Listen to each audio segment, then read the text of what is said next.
So మా హాసిని గురించి చెప్పండి. లైక్ బొమ్మరిల్లులో హాసిని. ఈ క్యారెక్టర్ హాసిని క్యారెక్టర్ అమృత జానకి అని ఒక క్యారెక్టర్ అండి. తనకు తగ్గట్టుగా డిజైన్ చేసిన పాత్ర ఇది.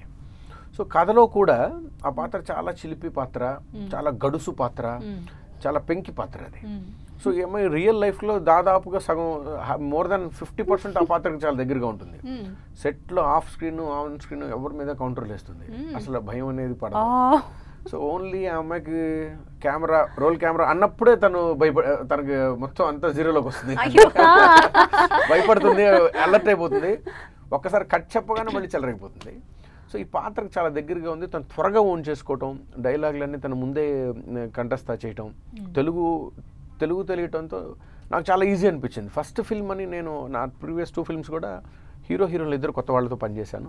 ఐ నో హౌ ఆ new comer works.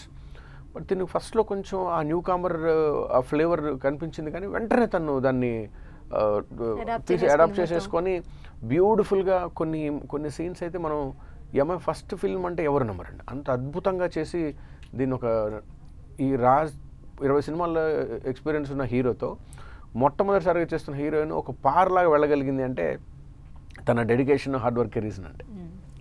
ఇచ్చేయాలైతే. So Hasini ఎలా అనిపిస్తోంది, ఎలా ఉన్నారు? నేను బాగున్నాను. ఇంత చక్కగా తెలుగు మాట్లాడుతుంటే నేను అసలు ముంబై అమ్మాయి అని ఎక్కడా అనుకోలేదు.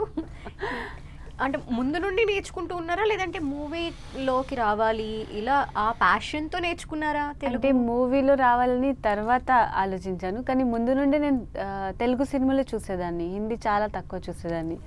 సో మా ఇంట్లో తెలుగు నాకే వస్తుంది, నాకే అర్థమవుతుంది, ఎవరు చూసేవారు కాదు. నేను ఒక్కదాన్నే చూస్తుంటే ఏం చూస్తున్నా అలా నేర్చుకుంటూ ఎక్స్ట్రా జబర్దస్త్. అసలు ముంబై వాళ్ళు హిందీ మూవీసే చూస్తారు, తెలుగు మూవీస్ తక్కువ. అంటే ఇప్పుడు అన్ని పాన్ ఇండియా అట్లా తెలుగు స్టార్ట్ అయింది. తెలుగులో లంగా ఓణి అది వేసుకునే వాళ్ళు కదా ఆ సినిమాలో. సో నువ్వు వస్తానంటేనే వద్దంటాను, అలా చూసి అంటే నేను కూడా ఇలా యాక్ట్ చేయాలి, లంగా ఓణి వేసుకోవాలి, విలేజ్ గర్ల్ లా చేయాలి. సో అదొక డ్రీమ్ ఉండే. సో డ్రీమ్ కంప్లీట్ అయిపోయింది.